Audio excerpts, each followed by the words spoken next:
Hey guys, having zigzagged between the United States and Russia, many times I've been asked by a lot of American folks, what's it like living in Russia? So I've decided to make a short video based on my own life experiences. And if you stick around to the end of this video, I will teach you 5 slang words that are very commonly used in Russian-speaking countries. So if you ever go to any Russian-speaking countries, you will know something else other than just "Suka, blядь." Okay, so first off, ID cards. In the United States, we have ID cards, which are driver's licenses, right? And they're used as ID cards and driver's licenses. In Russia, we have similar cards that look like ID cards, right? But they're only used strictly as a driver's license. To use an ID, we have passports, right? So you got to carry around this huge kind of, book thing. And I didn't carry it around too often because I was afraid to lose it. And if you lose it, there's a lot of things you have to go through, like a lot of paperwork, a lot of fees and all that stuff, and a big weight, right? Instead of just paying a fee and getting it in the mail or something like that. Besides the passport and the driver's license, you also have a passport which takes you to different countries, right? Whereas in the United States, you have a passport, hence the name passport, to cross a border, right? So in that case, in the United States, it's a much better situation regarding this topic. Speaking of IDs, you almost never get ID'd in Russia to enter a bar or nightclub. I had a really bad time in Boston a few weeks ago when I decided to go clubbing, and I left my wallet in the car, and my car was parked all the way in Boston Commons in the underground parking thing. And I just didn't feel like walking all the way over there. It was too long of a walk, so I couldn't get in. I think I got in one of the nightclubs, barely. I remember I even showed a picture of my driver's license to the bouncer, and he said, "It's got to be the actual thing. I don't care if you're 100 years old. I need the actual driver's license thing." And I tried bribing him. It didn't work, but this other place accepted it. So you don't need an ID to enter a bar or club in Russia. But, here's a big but, almost always there's an entrance fee to enter a nightclub in Russia. Bars are usually entrance free. So there you go. Food. The food shelf life in Russia is much shorter than the food shelf life in the States, hence making it more organic. Opening a business. It is much easier to open a business in the United States than Russia.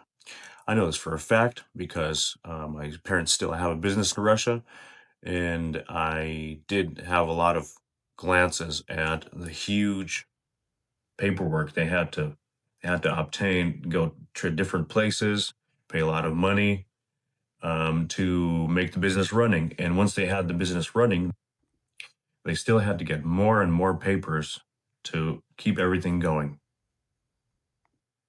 Whereas in the United States, what do? Open an LLC and then pay a few fees here and there and then make a logo and there you go.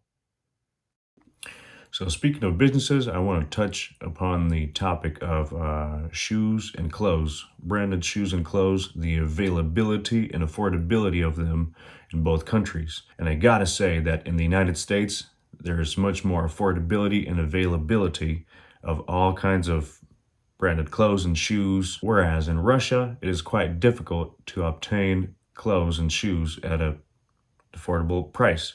I remember back in the day, a long time ago, a few of my buddies would buy some branded clothes, say like a Calvin Klein jacket, and they'd have to give away half of their monthly salary to buy that, right? Pretty insane, right? I remember coming back here to the States a little over 2.5 years ago after living there for 15 years.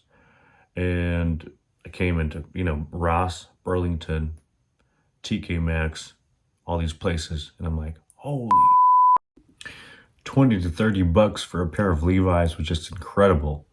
And I actually thought about making a business and buying clothes over here and then sending them to Russia and then making a profit like that because they would be much more expensive over there. But I'm not the business type, I'm the creative type, so I didn't do that. Crime. Speaking from my personal life experiences of living in the States, living in California for 9 years and 2.5 in North Carolina and 15 years in Russia, I gotta say that probably the crime rate in the United States is higher than in Russia. And this is because of living in the United States for 11.5 years, if put together.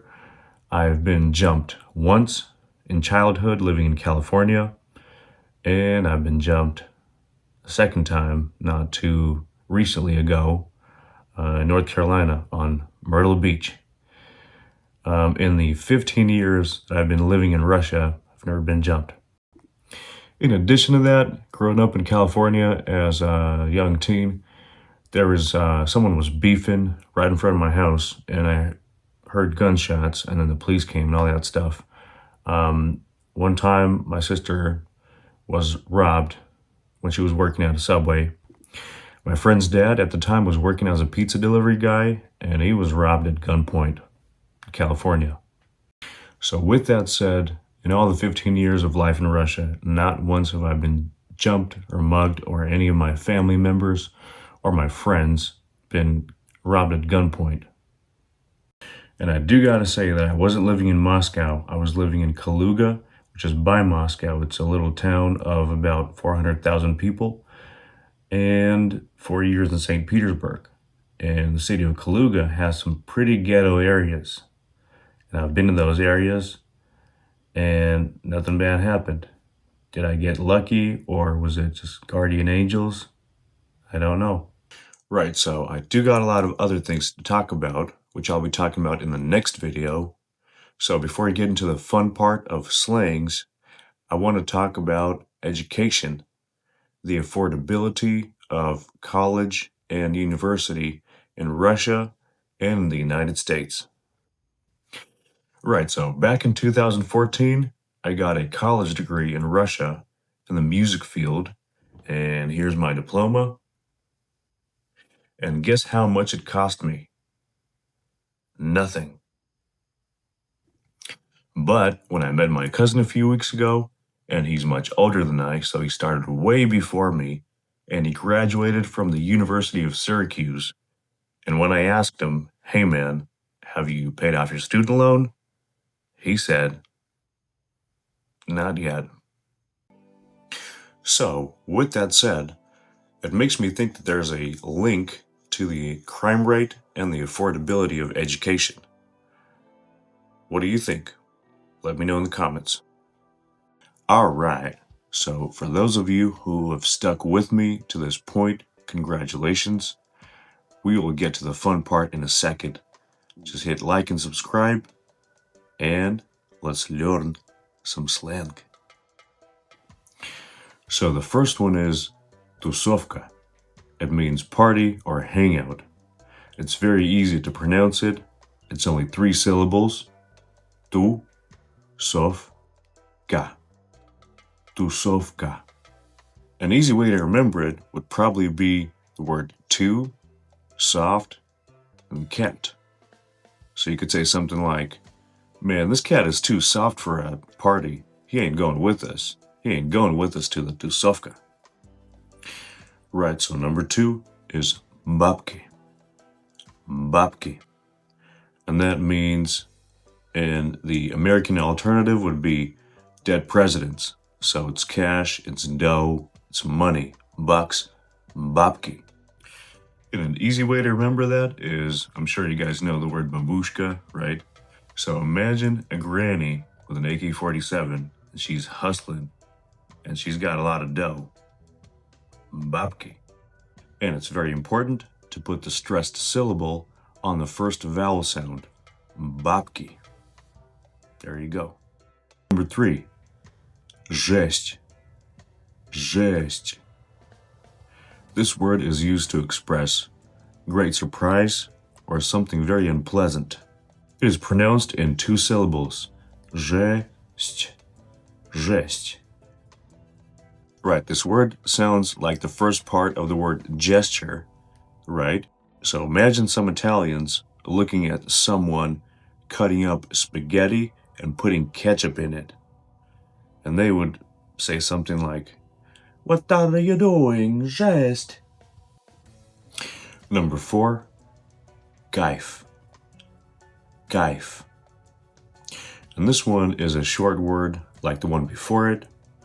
And this one actually comes from Arabic, and it means bliss or euphoria. Gaif. A really easy way to remember that one is think of the word kite and just put an F at the end. Gaif. You can get into a nice cold pool on a hot summer's day, and you can say, Gaif. And the last one is machina. Sounds just like machine, right? It means somebody who's a really badass buff dude, or someone who's just a badass at something and they are able to do it very well. Machina. All right, guys. Thank you for sticking around to the end. If you found this video entertaining, funny, or interesting, please hit like and subscribe. My name is David Catan, and I'll see you in the next video. Bye-bye.